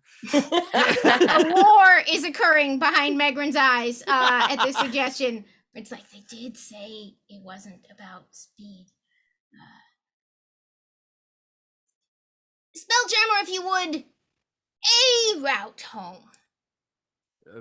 Plot it in, Captain. Shall we? You'd like to take the scenic route back home? Well, so Rodney starts the ship, and then as it lurches and doesn't move, remembers the anchor. Oh! Incredible. Stupendous. I'll get that. Mhm. And then off we can go. You make your way back into space, to navigating back through the asteroid field as it's right outside of this. We're just going to do quick rolls for it. Captain, survival or persuasion once again. Our shipmate, athletics or acrobatics, and our spelljammer, arcana or perception. I've remembered again that I'm lucky. So it's a Yes. 14. +1. All right, 14. Dirty 20! Oh, come on, Varney. An 18, but I'm also going to cast guidance on myself. Yes. Let's get that Because over a we 20. learned and grew. Yay for dirty 20. Incredible. Y'all navigate this like you've navigated it before. The asteroid that you blew up earlier is in fact cleared out, leaving a much more ship-sized space to navigate through it. And Millennium Falcon style gliding, curving through there. You navigate the asteroid field with no problem at all. Up ahead, where there would have been the School of Eels, you've taken a little bit of a different route, and it is smooth sailing. Your ship going what you consider to be the scenic route, you move past a couple of distant planets, but they're not planets you know from like school, from understanding the galaxy by any means. They look a little more like deeply themed, if you will. And you can see kind of crackles of blue and white magic happening as they like pop up around you, as if Sereth's magic and the illusion that you're in is changing to the idea of where you're going. She's adjusting the plan and creating things for you to see. So you see one that pops up and starts to spin rapidly where you wouldn't normally be able to see a planet spinning. That slowly emits a sparkling blue gas off of it, and another that is a bright fuchsia color, much like Rodney's robes, that actually makes little like critter noises from it. They're unreasonable in size. You can't tell if it's that they're close or they're small or they're far, and they're large. They're popping up in front of you. One that emits little sparkling stars like the pin on you, Varney. It's literally like little golden, perfectly shaped, cartoony stars that slowly kind of pour off of it, almost like a weeping willow tree as they drip down. And one pops up right in front of you, Megran, and it takes to the color of your scales. A bronze reflective color, and it looks almost like the entire orb of the planet is covered in a scale that shifts with a little bit of the movement of your ship as it passes by. This is so cool. Wonders we signed up for, huh? Yeah. Well, this does make me sort of question my choice to leave. It's really You're quite nice. what? Nothing, don't worry about it. Look at all the pretty planets. No, I'm gonna worry about it. What did you say? Full stop! Oh, much too fast, full stop. Yes? What? No, I meant leave the academy. Oh no. Why would Rodney, you? why? Well, the last couple hours mostly. Oh. But I'm beginning to think that maybe there's more out here. I mean, look, it's like it's for us, you know.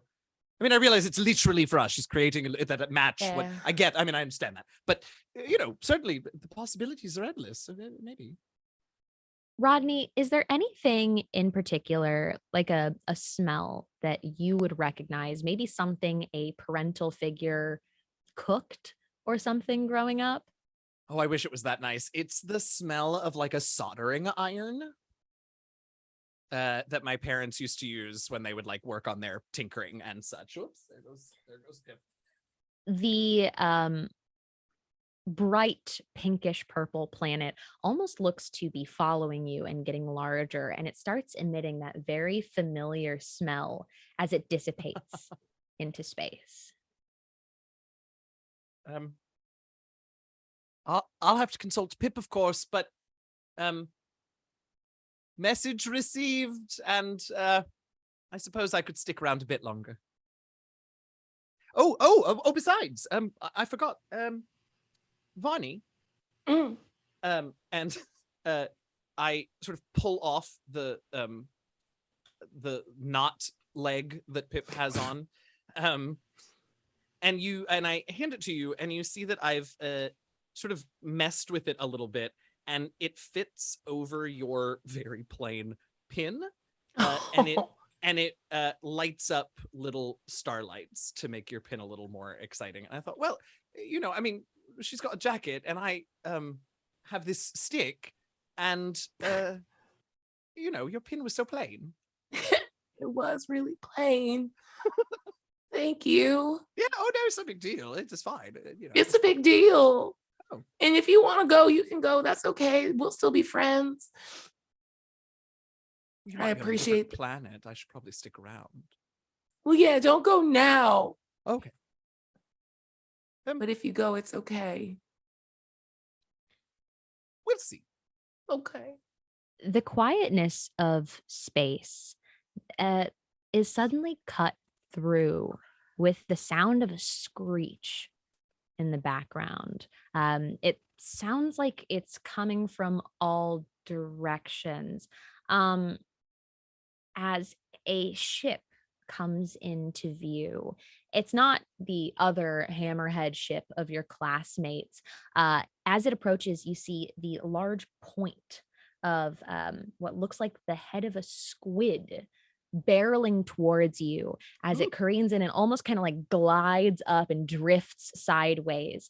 And you can see a bunch of Githyanki pirates standing, holding on to the pillars of their ship, hanging off of the edges of it in a giant squid-shaped pirate ship, screeching and calling out, yelling battle cries, holding up swords at you as a few of them load towards the cannons on the side of their ships, interrupting your beautiful moment.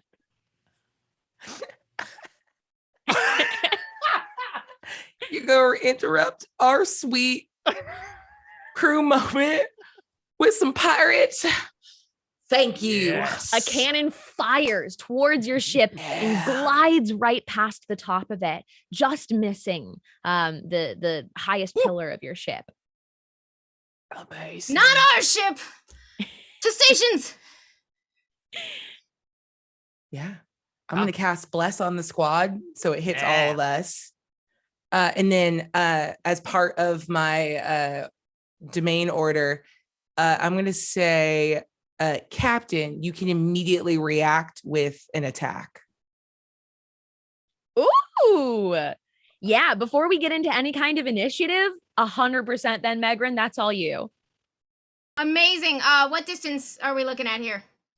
They are about 50 feet away from you. They're pretty close, but far enough that you have distance aiming with both of your cannons.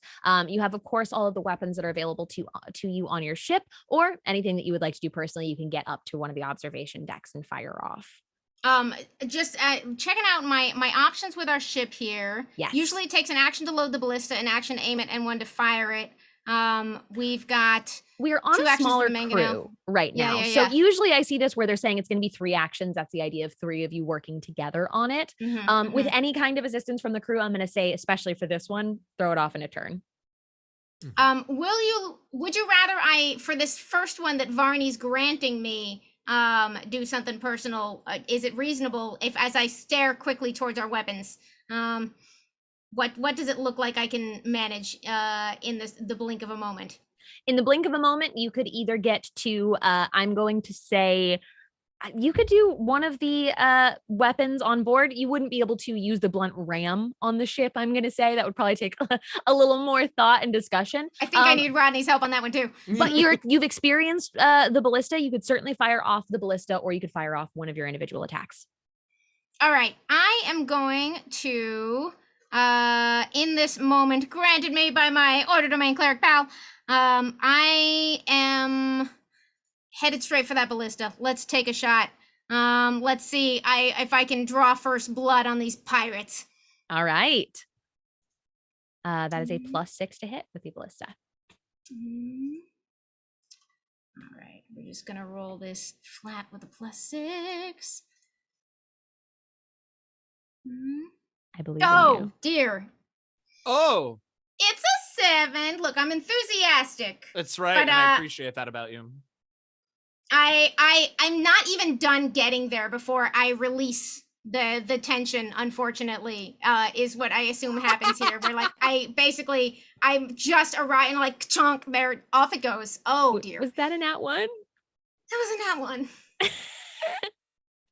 Nice way to start off this combat. So you go to fire off this giant ballista, and it does shoot out. But because you didn't really have the time to aim it, it just kind of gets like stuck in the mast of their ship. And it doesn't quite retreat. So you would need to spend some time trying to get the ballista back out. Sure. What we're going to do here is we're going to do like a crew initiative, essentially, because you're all operating on a ship right now. Who would like to roll for your ship? That's the captain. Nose goes. This is the exact same way I became captain. I know for the record. We also have an image of the other ship that also has a layout of what you can see on it, if we can show it on stream. I know you're rolling as well. So Is it this beautiful, terrifying? yes, it is. It is a giant squid pirate ship. That's awful, and I love it. And the gravity plane's going around there. Okay, so down and down. It's got a okay, boat stuff amazes me. The thing that looks like forecastle is like forecastle, right? Yes. People who invented boat terms, you're amazing. You just went and No made idea. weird pronunciation canon. I in the call world. everything the boat door, so you're good. The boat door. Yeah, the boat Earlier I door. said you pull up and you see the front of the ship and then the middle of the ship and the end of the ship. So I just like All the valid weird words. terms. It's perfect and worked out great for that. Okay, so this is what we see approaching us here, or coming up on us, and I am going to roll for initiative, which is what I was supposed to be doing. I got real excited. You're doing great. Am I still? Does luck apply to this? Is this an ability check? Yeah, it should. It is. Yeah. Then we're at a 19. Okay. You are definitely all up first in initiative. You can see them starting to scramble and also trying to get the ballista arrow out of their ship. It's like attached to the rope. They're trying to like pull it out. What would everybody like to do? If you want to use the like larger trebuchet kind of devices on the side, it would require, I'm going to say, at least 2 of you. Okay. But you can certainly combine your actions. Rodney, what do you want to do? Well, Captain, should I stay at the helm, or would you all require assistance upstairs? Your ship is stopped. Our ship is stopped, so theoretically, I can step away from the helm. Shall I set the anchor? Just drops it on the ground. All right. Incredible. I mean, look, I drive. I'll run up and go where y'all tell me. I'm happy to assist, like loading and aiming or whatever to make this stuff go faster, if that makes sense. Do we have a sense of like, should we be trying to sort of evade here, or Currently, you're kind of connected by your ballista. That's so true. So it would be tough to steer away. You could try to literally outrun them. That's absolutely something you could try to do. At this point, you'll incur an attack of opportunity for moving away, but that involves them trying to fire off on you at the cannon. So that's also totally possible. And do we need to be moving in order to attempt to ram them? I'm guessing. Yeah, you would need to probably get a little to try and ram them. All right, we're already up in this thing. To weapons, please. To weapons. Woo! Amazing. Just disable their ship and then we can get away. Okay. Yeah. Are you going to try and fire off the mangonels, or are you going to try and pull that ballista back in and use it? I want to play with the mangonels because we haven't touched that one yet. You got it. Okay. Rodney, help Barney with the mangonels, and I'm going to try to fix the ballista. All right. Roll with a +5 to hit. Okay. Please be good, guys. I love you so much. Okay. Dirty 20. That absolutely hits. It does 5d10 bludgeoning damage to the side. Are you aiming for the people or the ship, actually? That's a good question. Oh, no. These are pretend people with our imaginations, right? Yes. I'm aiming for their captain. Who's got the biggest hat on? You do sound that the phrase "who's got the biggest hat on" definitely ripples throughout space, and you do see somebody at the front of the ship go, "Oh, gotcha, baby!" Immediately, like pushes the hat off their head. And there are a few around them as well. Roll 5d10 for me. Yay! Let's see how many of these you can take out with this. Please, dice, rogue. Oh, they're so pretty. 30. Okay, with 30 points of damage, these things are not particularly strong. You see two just absolutely squish, honestly, including the captain who has like pushed the hat off of his head, just gone as they kind of like fizzle out of the simulation. And another one just takes like a blowback from it and gets knocked off the ship. Oh, man, the ragdoll physics on this is great. This one's fun. Yeah, this dude's getting. You want to do this heck one? Of a hit. You aim the next time. All right. All right. I would like to spend my action attempting to fix whatever I did to the ballista, getting it stuck. You absolutely can. 100% with the use of your action, you can definitely get it unlodged from their ship, also creating a little more distance for y'all and pushed back in and reloaded. And they are going to take their turn. Oh, dear. Now. Okay. It's me nervously pulling out the first ship stats. We got 400 hit points on this thing. You do have 400 hit points on this thing. A few of them pile on to one of their larger cannons on the side, load it up, and they fire, and it goes oh no, into space, and they try again, and it goes right past you. You could try a little. I mean, I know we had a rough start, but you could, give it a good go.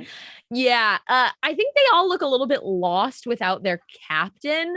Oh, sure. They're all kind of like scrambling and running around the ship with no one telling them what to do. So two of them do get to the side of the ship, and they do look like maybe they're trying to pull closer to see if they can board you, but they're not successfully boarding yet. They're still too far away. How about how far away are they? They're still at least 50 feet away. Your cannons are at a range enough still to fire, I'm going to say. But they are trying to close in that distance a little bit. And that is it for their turn. Amazing. So that brings it back to y'all. Okay, Rodney, I can help you load. I'll load if you want to fire or if you want to do something else. I'm up for whatever. I kind of want to go and be the boss of them.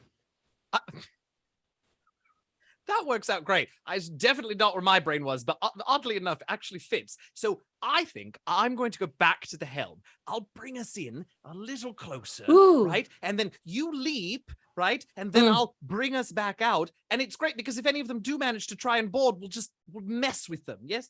Oh, I love that. Okay, I'm gonna wait on you then, and then I'll do whatever bad idea I've got. I'm going to go ahead though and flag that like my plan was just to make the ship sort of very unstable. So like Godspeed. All right, here we go. Thanks. It's going to happen whether I want it to or not. So I'll run down, and I guess now that I have this plan from Varney, just try and like angle just so that we sort of drift a little bit closer for this round. Okay, so you want to get close enough for Varney to try and board. Which I would know is just very slightly closer, right? Like you can hop over there with it. Is it 30 feet that you? Yeah, You've got within 30, speed. and I've got flying boots. Oh, too, you got the so. flying speed. Yeah. Okay. Yeah. Well, even better then, because my original plan was to do it to mess with the Githyanki to try and get them to like jump and then move away. So that's great. I'll just sort of come in, let you fly, and then be ready to turn the helm. Okay, amazing. So Varney, you have enough abilities. You don't have to roll anything to pop on over there. But Rodney, I do need you to roll something for navigating the ship in this way. So typically when you are kind of steering this ship, it's usually based on Arcana or Perception. You know what? Let's do Perception to watch for that timing. You got it. It's got I had the 15. Let's go. With a 15, you are able to steer over and get close enough for Varney to make her exit, and 2 Githyanki pirates leap towards your ship and fall in the space in between you. Oh, I'm sticking around for more of this. Yeah. Varney, you're on the ship. What do you want to do? She teleports onto the ship and then pulls out her arcane focus, which is a reliquary, which is like a platinum dipped Eladrin larynx. Very just a body part, and she's kind of tossing it in her hand. And I'm going to channel divinity, orders demand, and get into the pack of them and attempt to charm them all as I yell, "Hey, can I be your captain, please?" Okay, and what is the save for them? It's only a 13. Level 2. Woo! I'm gonna be honest, I have not done excellently yet up to this point. Hey, there's always a moment for a great start. All right, great. Let's see what they've even got here. They've got monster stats. It's not a lot. Okay, it's a wisdom save. Yeah. Great. There's no modifier. What was your save DC? 13. That's an 11. And they have no modifier because they're not terribly wise. So they're charmed by me. One of them was like loading up a cannon and just stops and kind of turns towards you. And they all kind of look at each other and they were just like, aye, aye. And I'm going to run over and get that captain hat and jam it on my head. Amazing. Looking good, Captain.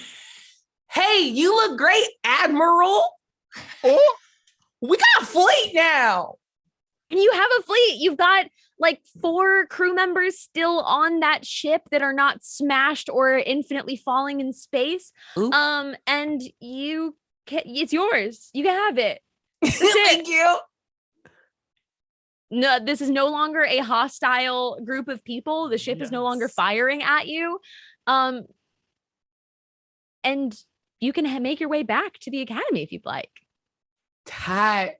Set sail for home, fleet. Oh my gosh, look at us. Yar, follow that car. They do. They help you to steer and navigate as they're extremely charmed. And all of them look very excited, all trying to kind of like compete for your attention a little bit. Be like your first mate. Hi, so this is nice. We're going to set up a rose system. And that's how I'm going to pick my first mate. And I just go below decks to go gather supplies to run a bachelor season in the intervening time. Incredible. We will revisit that next time, but you make your way back towards Spelljammer Academy. And along the way, you are both able to recognize a large ship in your way. that's also shaped like a hammerhead shark. Not quite blocking the path, but in front of you enough that you have no choice but to see it.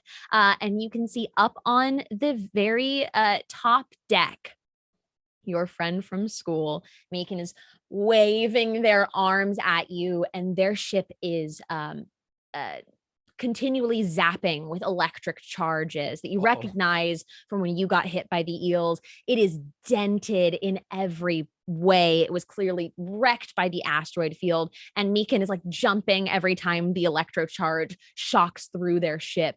And all three of them are up on the deck, two kind of running around trying to put out fires as Meekin waves to you, very close to what is essentially the finish line, the top of the school where you'll be landing again to finish up. What would you like to do? Well, What do y'all want to do? well, I mean, I don't want to seem ungrateful. I don't want to seem very pleased, but well, I am the only one who's not captain of his own ship so far. Oh, you're right. And you know, Pip would make a really excellent first mate. Oh, he would. He would. Oh, Rodney, I'll say, looking over that ship, it is pretty wrecked. I'm not sure it's going to move, but with the power of the two ships you're operating, you could essentially tow it in. Could I wait? I'm gonna somehow with the immovable rod, we're gonna tow this boat. Oh my Okay. I don't know gosh. how it works, but it does. Yes. I guess it doesn't because it's immovable. Oh, it well, could be- relative to what? What a great question, is particularly now that we are in space. Exactly. Is it? If it is immovable between your two ships, Great. I'll let you have it. Great. Now, are you doing this? Is the goal to help get them home, or is the goal to kick them off their ship? Because here's the thing. If you lose your ship, simulation ends, you lose, you failed, right? Would you like Oh. to tow them and bring them back with you? Or would you like to kick them off their ship and take it? You know what? I'm going to say we should let them choose. Ooh. Captain, do you mind if I bring the ship up alongside? Please do. Varney, Yeah. you want to flank them for us? Yeah. And then Barney turns and starts speaking in GIF. What? And we pull alongside and we're like, okay, everybody, game face is on. That's right. Mean looks. We're the scary, we're the bad cop. They're the good Uh, ones. So if we're now on both sides of the ship. Oh, are you in trouble? Yes, we're quite in trouble. We got some electric eels we ran into back there. They had this big wooden barrel, and I don't know. I collided right Smells into like it. spices. I don't- We all got distracted by the smell, and do you think you can help us out? We're real close to just getting back. Oh, There had been a war behind Megran's eyes because all she can think about is that she quite likes these folks, but someone did say something about like zero-sum game. But it is right up until she hears about the barrel, and then she's a paladin. The guilt comes down with Oh, no. a considerable damage bonus. Mhm. As she goes, perhaps we can help to get them home. Can I? Oh, I know we need a helmsman. I can't. All right, that's fine. But we are going to. Who's the captain of their little trio? It is not Meekin. Meekin is definitely the like That's good, 'cause I could've crewmate felt bad. of the ship. There is Oh. somebody who is wearing Oh. the same pin that Megran is wearing, but takes to a different color. The one that you were given was a silver. This one is a gold. And she stands with slicked back, deep auburn hair comes to about her shoulders, and looks very proud standing still as she's still trying to like figure out how to put out these fires. Yeah. Captain, Yes. it's a lovely pin. We'll Thank very you. happily take you back. Might I, though? Might you what? Take your pin. Take my pin? Yes, dear. But it's the All right, captain's pin. You're not yes, the of course. captain. Oh, you're welcome to keep it. Shall we? Shove off. Oh wait. Sorry. You just want the pin and you'll get That's us back. all I want. You all stay on the ship. You are still there. We'll bring you back. Just the pin. All right. All right. And she tosses the pin across to you. Yeah. Oh, Out the okay. window. Yeah. And you've absolutely got it. Varney, of course, you have the captain's hat for yours, which is very similar looking to these pins. It's clear that your teachers didn't have a lot of creative captain's hats in mind, so they Respect. thought of the same one for the Githyanki captain as they did for the pin. Yes. And all of you Yes. are able to tow them back, each of you captaining your own ship, and you make your way back as the simulation melts around you as you land. Both of your teachers standing there, and your 3 classmates looking a little worse for wear, kind of collapse a little bit onto the floor in exhaustion as you Pat their stand. shoulders with a little lay on hands if it's Oh. necessary. Megan's very grateful. Bosun comes up to you, takes a drag from her cigar and blows it carelessly around everyone and goes, well, you did it. And she hands out a scorecard, holding it up to you. The scorecard has 6 different points on it. The first one, plotting a course on the first attempt for 1 point. You did not, in fact, get that one. The second one was mitigating the damage of the electrical storm on the first attempt, which you did. There's a check mark next to that. Okay. Entering the asteroid cluster without damaging the ship and exiting the asteroid cluster without damage to the ship. You succeeded on both of. Defeating or outrunning the enemy ship. You most certainly, in your very own way, succeeded and got 4 points for. Oh. And lastly, stopping to assist the other cadet squad got you 2 points. A success was 6 or more. You have 9 points. Oh. And Yes. you passed. Amazing. Look at us. Magrin is in heaven. Her eyes are about to float out of her head as I assume the jacket has vanished, but a very unusual level of delight and confidence as she runs around sort of attempting to high five everyone. The jacket is still on. Sarah kind of looks at you, gives a little wink, and walks on. And the captain's Adjust the jacket is color. yours. Oh, amazing. And that is where we will end our adventure for today. Congratulations, everybody. Thank you. That was so good, Sage. Oh my God, you're so good. Yes, that was great. I was tried so not to say it fun. at the beginning of the show that it was my first time DMing for the sake of the audience. I was like, I'm not going to tell them, but now I can. Hi, thank you very much. Thank you for playing in my very first Dungeons and Dragons So live good. adventure. I appreciate you very much. That was so good. Oh, dear, This was sorry. very fun. Y'all are incredible. Please tell me who you are, where to find you on the internet, and type tweets at you that say I love you, and stuff you want to tell me. Start with Aabria again. Hi, I'm Aabria Iyengar. Follow me on social media at Quiddy, QUIDDIE. You can catch me on Friday nights over on Failed Save on the Pixel Circus channel. On Fridays, you can actually also catch me over on World of Darkness's Twitch channel for New York by Night. And you can catch me at Gen Con this upcoming week. I'm going to be in a fun game with Sage. We're playing Call of Cthulhu with Becca Scott as our storyteller. And on Saturday, you can catch me running a Bad Kids One-Shot of Misfits and Magic over with my friends from Hunters Entertainment. And also tomorrow is the premiere of A Court of Fate and Flowers over on Dimension Already? 20's channel. So go check that out at 4 p.m. on Dropout. Eugenio. Hi, everybody. I'm Eugenio. You can find me on the internets at DM Jazzy Hands.